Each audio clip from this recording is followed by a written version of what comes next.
Hello guys, আশা করি সবাই ভালো আছেন। আবারও আপনাদের মাঝে একটি লাভ স্টোরি নিয়ে আসলাম।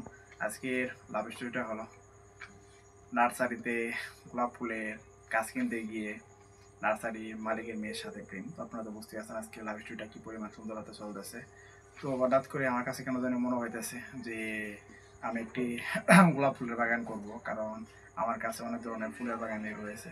তো শুধু গোলাপ ফুলের গাছগুলাই নাই, তো তার জন্য আমাদের পাশের এলাকাতে চলে যায়। সেই পাশের এলাকাতে একটি বিশাল বড় নার্সারি রয়েছে। তো সেই নার্সারিতে অনেকক্ষণ খোঁজাখুঁজি করার পর অনেকগুলা গাছই পাই, গাছগুলো সবগুলো পছন্দ হয়। তবে কোনো লোক ছিল না। অনেক ডাকাডাকি করার পর দেখি একটি মেয়ে বের হয়ে আসে। তো তার থেকে শুনতে পাই যে বাড়িতে কেউ নাই। তো তার সাথে কথা বলে নিতে হবো। তো কি আর করার, তাকে বলি যে আচ্ছা এদিকে আসেন। তো গাছগুলো সব পছন্দ হয়েছে আমার। তো গাছগুলা দাম বলেন আর কেমনে কি করবো বলেন। তো সে বলে যে এই গাছগুলা নাকি 120 টাকা পিস।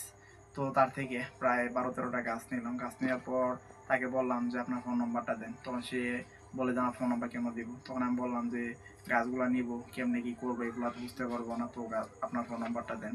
তো সে তার ফোন নাম্বারটা নেয়। তো বাড়িতে যাওয়ার সাথে সাথেই তাকে ফোন দেই। ফোন দেওয়ার পর সে জন্য বলে অমনি গাছগুলা সুন্দর করে বাগানে লাগাই। তো প্রায় 1 থেকে দেড় মাস পর সেই মেয়েটিকে আবার ফোন দিই। ফোন দেওয়ার পর বলি, পরিচয় দিই। পরিচয় দেওয়ার সাথে সাথে সে চিনে আর বলে যে আপনার গাছগুলা কেমন। তো সে আমাদের বাগানে ঘুরতে আসতে চায়। তাকে কিছুদিন পরে আমাদের বাগানে ঘুরতে নিয়ে আসি। তো সে যখন আমাদের বাগানে ঘুরতে আসে, তো কি কপাল, দেখি প্রত্যেকটা গাছে গোলাপ ফুল ফুটেছে। তো তাকে একটি ফুল ছিঁড়ে ওই সময় তাকে দিই আর বলি যে আপনাকে আমার অনেক আগে থেকে ভালো লাগে, তো আমি আপনার প্রেমে পড়ে গেছি। তো সে বলে যে আমাদের নার্সারির বাগানে গাছের ফুল থেকে কি আমাকে প্রপোজ করলেন। তখন তাকে বলি যে হ্যাঁ ওরকমই। তো সে ওই দিন আর কিছু বলে না, ওই দিন চলে যায়। তো ওই দিন রাতে সে আমাকে ফোন দেয়। ফোন দিয়ে বলে যে হ্যাঁ আপনার তোমার অনেক ভালো লাগে। তো আপনারা এতক্ষণ পর্যন্ত যারা আমার লাভ স্টোরিটা শুনলেন তারা সবাই ভালো থাকবেন।